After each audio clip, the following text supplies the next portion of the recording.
नमस्कार दर्शकों, जय मां गायत्री। आज बात करते हैं गुरु के कारक तत्वों की। जानते हैं गुरु किन विषय वस्तुओं, परिस्थितियों और संबंधों के कारक हैं। सबसे पहले बृहस्पति या गुरु, ये देवताओं के गुरु कहलाते हैं। बृहस्पति ही कुंडली में ज्ञान के कारक हैं। कुंडली में अच्छे गुरु के बिना ज्ञान संभव नहीं है। व्यक्ति में अच्छे गुणों का होना, अच्छे चरित्र का होना भी अच्छे गुरु को ही दर्शाता है।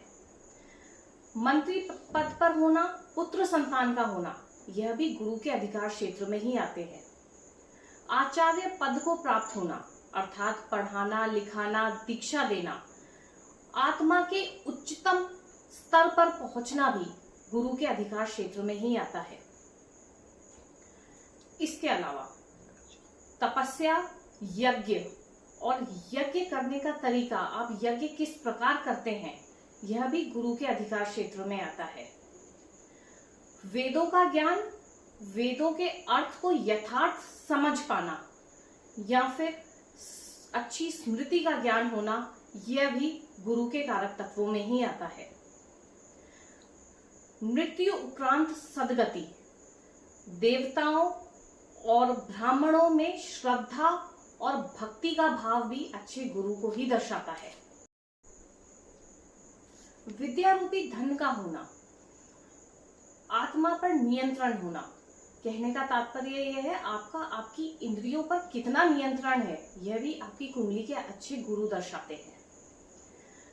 लोगों का भला करना, अच्छे विचार रखना, यश कीर्ति प्राप्त होना, मंत्री तुल्य पद का प्राप्त होना, यह भी अच्छे गुरु को ही दर्शाता है।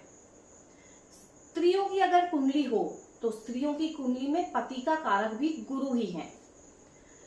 गुरु अगर लग्न में बैठे हैं तो 1.25 लाख दोषों को दूर करते हैं। मीन राशि और धनु राशि के स्वामी गुरु हैं। कर्क राशि में गुरु उच्च के हो जाते हैं और मकर राशि में गुरु नीच के हो जाते हैं। अगर भावों की बात करें तो 9वें भाव और 12वें भाव के स्वामी गुरु हैं। रत्नों में पुखराज गुरु से देखा जाता है। पीले वस्त्रों पर, पीली वस्तुओं पर गुरु का अधिकार है।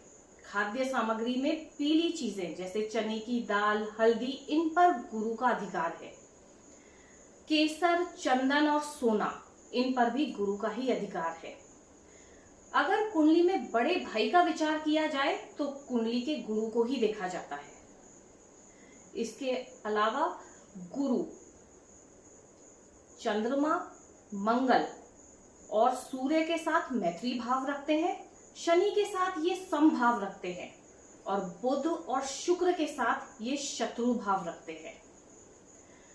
गुरु शरीर की संरचना में देखें तो लिवर को दर्शाते हैं। अगर वास्तु में देखा जाए तो गुरु ईशान कोण के स्वामी हैं। तो ये दर्शकों, ये था गुरु के कारक तत्व। अगली वीडियो में बात करते हैं शुक्र के कारक तत्वों की। आशा करती हूँ मेरे द्वारा दी गई ये जानकारी आपको अच्छी लगी होगी। वीडियोस को लाइक और शेयर जरूर करें, चैनल को सब्सक्राइब करना ना भूलें और हाँ, हमेशा की तरह आपके कमेंट्स का इंतजार रहेगा। नमस्कार।